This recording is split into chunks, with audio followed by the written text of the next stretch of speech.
Okay. Okay. Here, I'll hold it if you don't want to hold it. I'm gonna like zoom it out.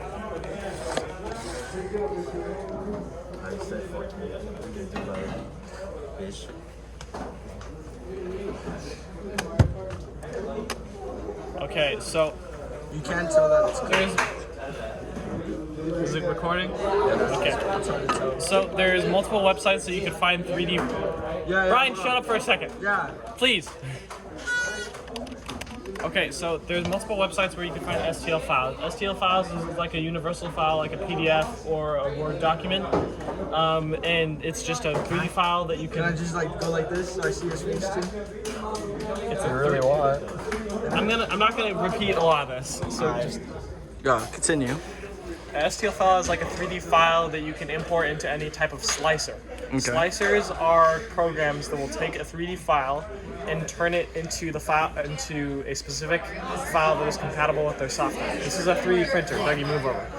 The name of this 3D printer is Arrays 3D E2. So whenever you're accessing the slicer, the specific slicing software for this printer, you have to put in that you're using this type of printer, because then it'll adjust it'll put restrictions on Look how right big here, of please. something you can make for the project. So if it'll make a platform in the slicing software to show you, okay, this is too big or this is too small. If you make something outside of the range of this box. And different types of printers from different companies will have different softwares. The one for this one is Idea Maker. And it's this software right here. You could also just look up Raise 3D and you will find this software.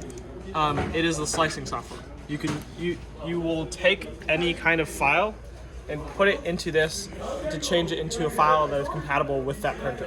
So to do that, you'd put import models, but first we have to actually find a model. There are many websites to do it. You could just look up 3D models of things, and you could probably find an STL file or some kind of file that you can import into the slicing software. But most of the time I use Thingiverse because that's the one that I know the most about and I've seen the most things of. But first we need to find a file. So I really wanted to print a car for my friend. So I'm gonna type in WRX. He wanted me to print a little car out. So I'm going to look for the one that I found before. It's a little Subaru Impreza. So you'll have a file, and then whenever you're on here, you gotta either click download all files, which will just download everything in this Think Files area, or you can click on Think Files and actually look at the different files that you'll be downloading. For this one, it has different versions of the file. This is a split between the body, the wing, and the wheels, or I could just, and that's if you wanted to print them in individual pieces and to maybe get more detail or maybe have a more clean print. I really just want to get a nice print that'll get over with and actually be pretty much finished when it's all said and done. So I'm going to download this file that's the entire thing with all the pieces connected. And that's the better print. Well, no. Okay, so these three files are the same as this file. Sometimes, in order to be compatible with smaller printers, people that publish prints, they'll split the object into multiple parts to make it easier for smaller printers that it's harder, that have more trouble making detailed pieces. It's also easier to make pieces smooth if each part is split up. I know what you're thinking. If you have multiple parts, it want to be less smooth. Yes and no. It depends on how complicated the piece is and the different angles that you'll be printing at. But like trying to print a huge sword is going to be really hard for a printer to move its extruder everywhere. So that's why people will print like swords in pieces, because it's easier for it to get every piece done. And it also takes less time for each individual piece. So I downloaded this STL file, which is the universal file, and it's going to be in my folder right here. I need to take that into the slicing software, hit import models, and I have the file right here, and I'm going to import it. And so sometimes the measurement for whatever model it is will be in a different format compared to what the slicer is made for. Just say yes to whatever it is to transfer it into the format that the slicer is comfortable with.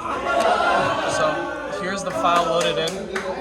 It's pretty small. You have a set of tools up here. You might want to zoom out a little bit. Scoot back a little bit.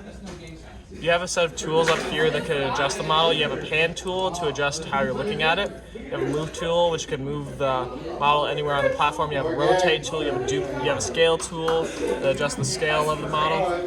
You can like adjust the percentage of it you want. So like in uniform scaling, we'll change all the axes of rotation or of sizing. So if I turn off that, I could just make it like really wide or tall. So like I could change this to 200 without uniform scaling, and it would make it like very wide. But with uniform scaling, that would make it so the entire thing is scaled to the size of the base. Yeah, that's it. But we don't really want something that big, so we're just going to go with the original size.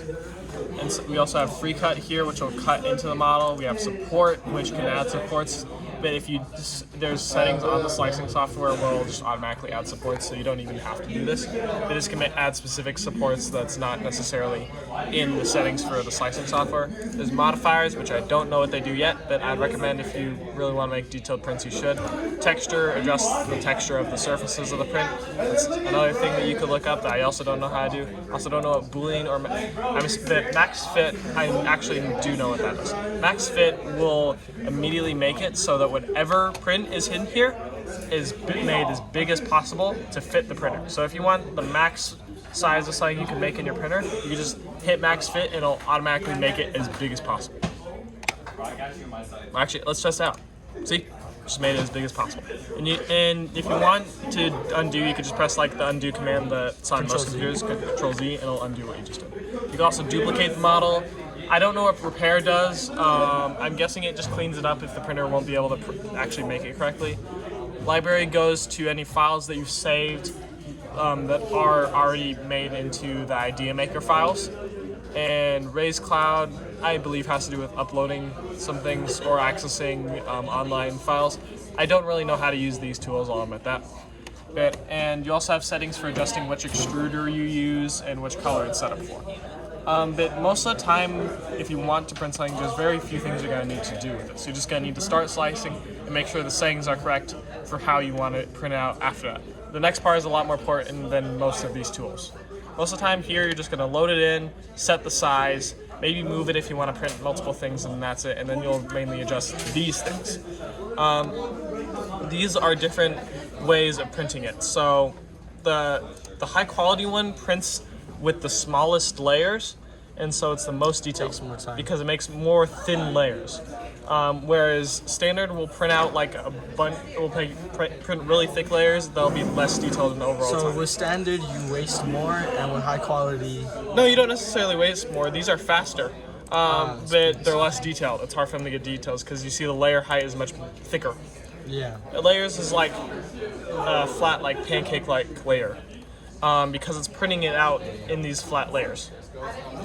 And I personally, one thing that you want to do, I would recommend, is making your own templates for prints, because you really want to get an idea of what you want out of it. I'd say start with high quality, because most of the time, if you're printing something in here, I doubt you're going to make anything out of functionality unless it's just like a simple puzzle or something. Because I really like making like models and stuff, and most of the time in here you're probably going to make that so that Rees can display.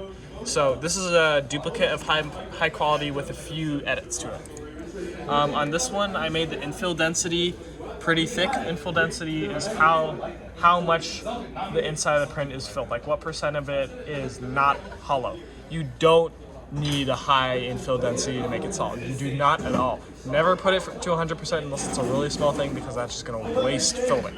30% is already pretty tough, 40% is even tougher.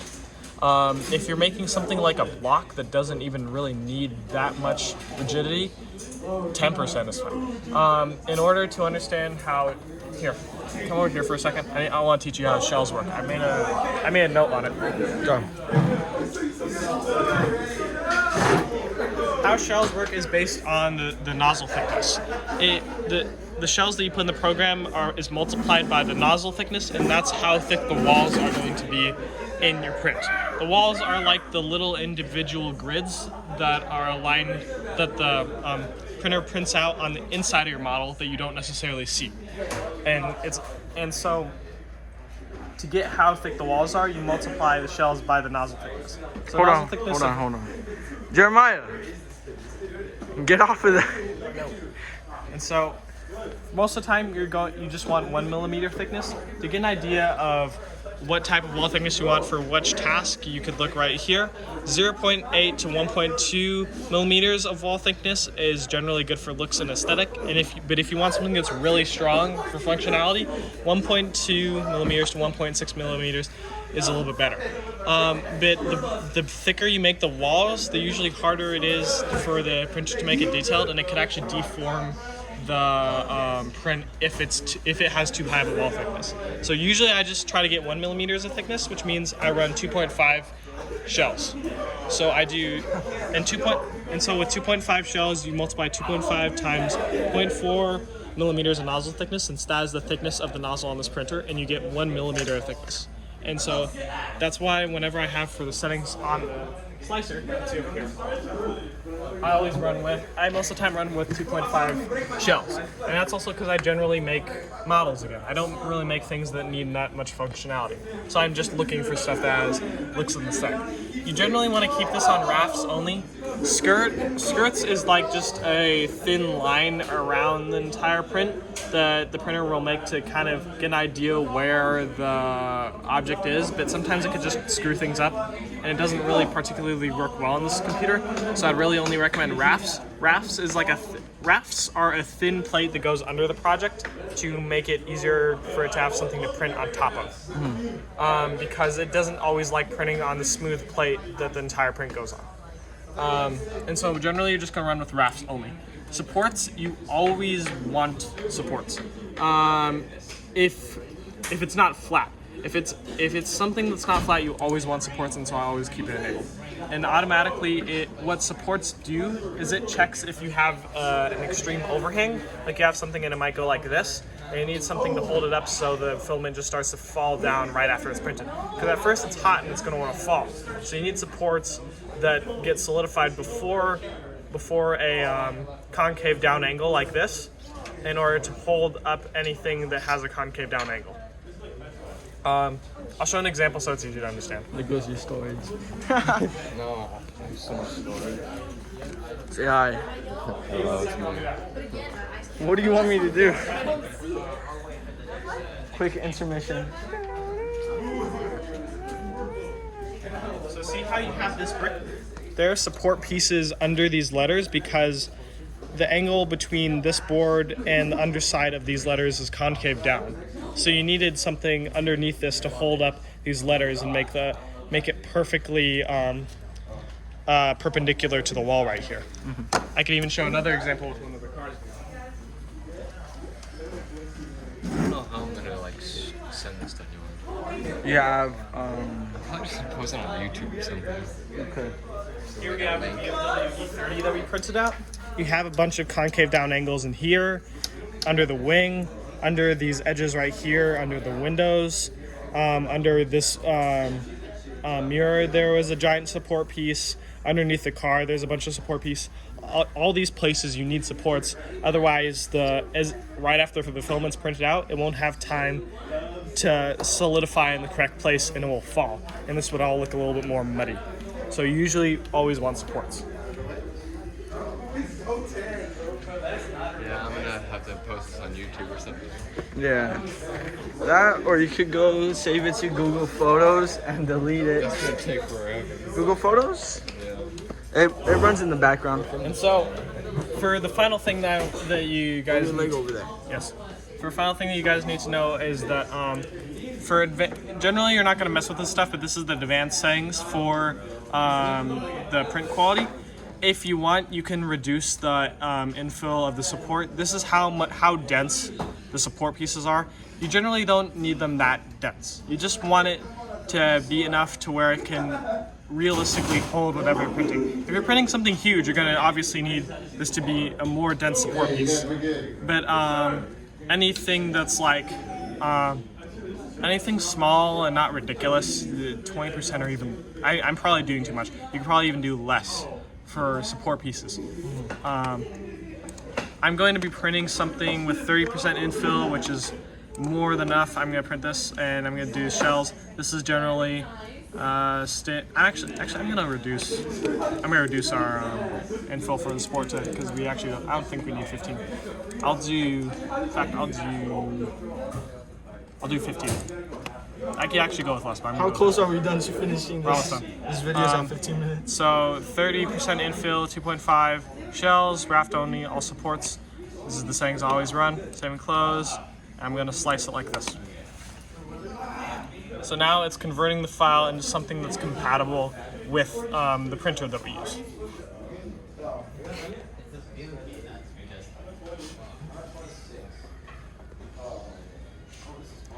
The other slicing softwares are pretty similar to this one. There's a little bit different ways to do it, but Ian should be able to figure out how to do it. Or I'll teach him in another video. Although most of the time you're just going to use this printer because it has the best quality and it's the newest.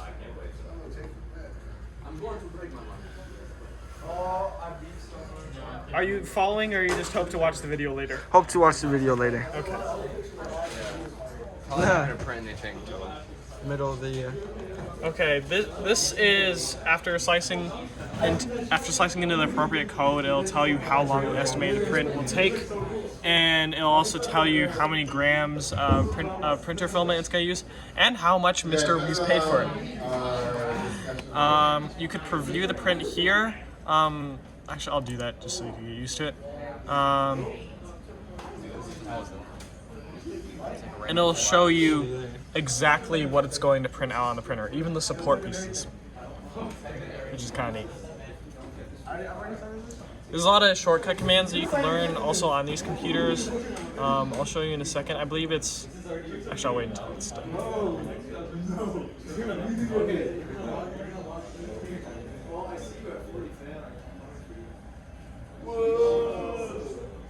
You can skip over this when you're watching it. Skip. So you could right click to rotate around the car, and there you can see all the support pieces it's going to print out and the raft right here. And this gives you an exact idea of what it's going to look like. And this is a key of what you're actually seeing on here, what each color represents for the parts of the print. Yellow is the infill. Part of the infill might stick out from your print depending on how smooth certain sides are. And you also see things like an inner shell and an outer shell or a bridge just being different sections of the print, or how it categorizes it. Blue is all the support. These are all support pieces holding up angles that are sharper than 45 degrees to make sure that nothing falls down and looks floppy or muddy.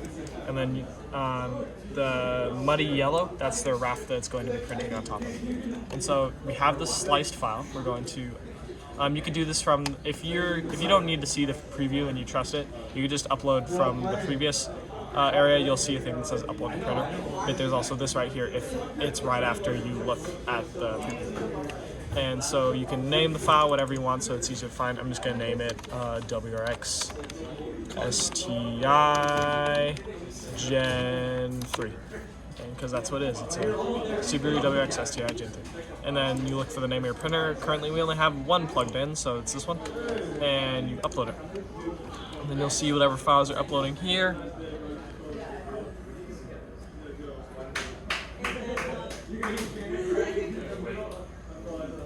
Here's the cameraman. Okay.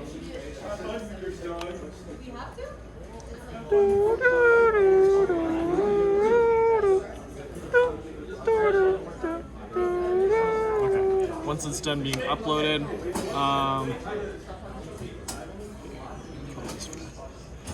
and I'll take you over to Wix. Actually, saying I need to check.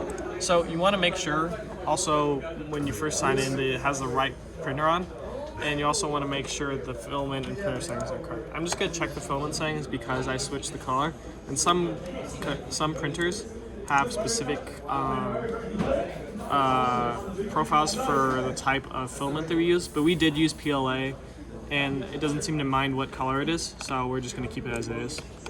And so we should be done here. If you want to save this file and mess with it later, you can always also press. I know how to save it.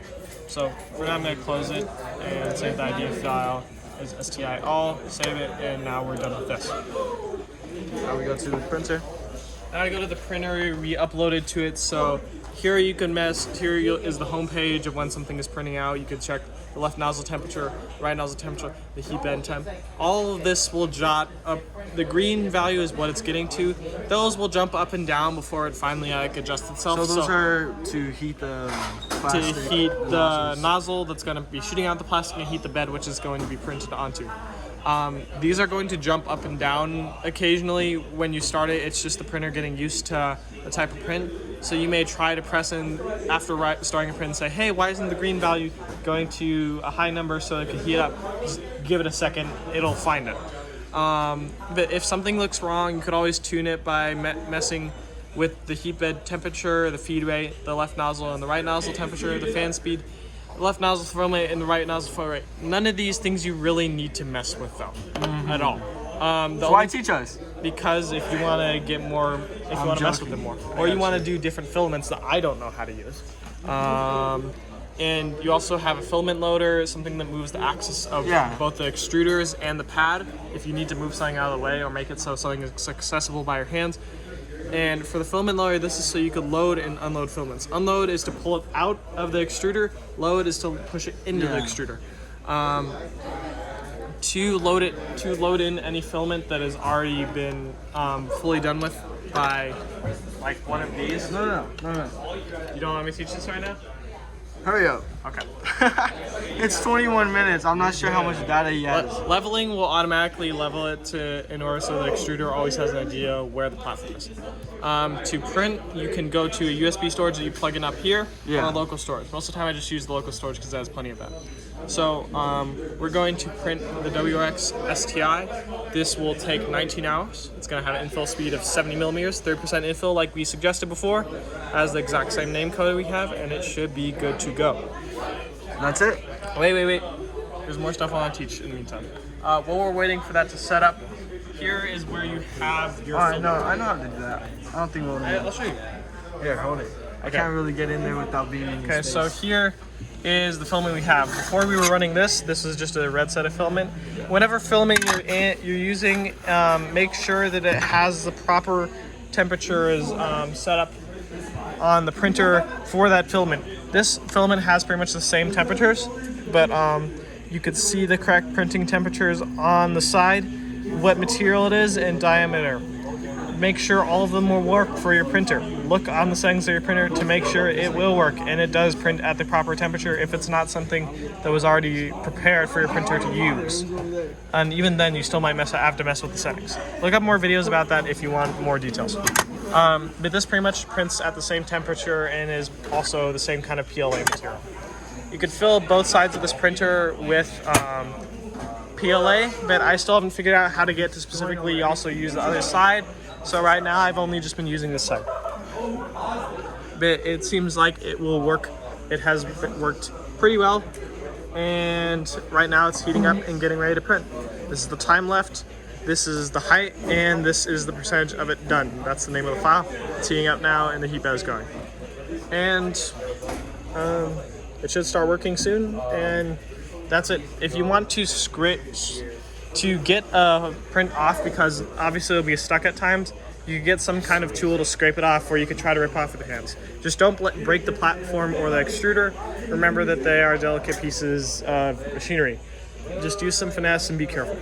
And never touch the nozzle on the printer. That is always hot, and if you touch it for a moment, you will burn yourself. The heat bed is not as bad, but you shouldn't keep your hand on it either because it gets to 45 degrees Celsius. That is not Fahrenheit, that is Celsius. So be careful, this could hurt you if you're not careful with it. And also, whenever you're leaving something to print, always keep the door closed. It will probably be fine even if it's not closed, but it's better to be safe than sorry. And also keep this closed. This is a way to access the extruders. And this is also how to check the filament boxes. Always keep everything closed while you're printing. And that's it. That's it. Woo!